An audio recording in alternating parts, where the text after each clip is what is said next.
Doctor চাচা এনে হুই না যাইন কি কইলে আবুর কাছে এনে হুই না যাইন কানে কানে একটা কথা কই হত দেখি বাংলা ভাষায় না কইতাছে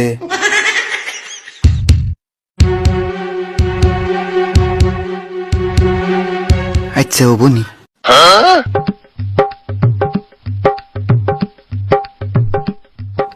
ভাই ঘটনা একটা হইলো কি হয়েছে? কি হয়েছে মানে আরিফুল ভালো হবো ওর একটা বাংলা ভাষার ইনজেকশন দেন নাবো কিন্তু ইনজেকশনের দামও 5,000 টাকা দিমু কি দিবেন না মানে এই যে টাকা 5,000 নেন তাড়াতাড়ি বেজিটা ঠিক করেছে জ্বালা আমার সহ্য হইতেছে না।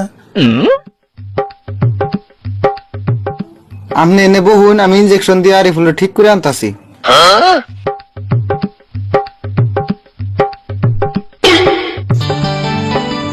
ধরো 5,000 টাকা নিছিলাম 2,500 তোমার 2,500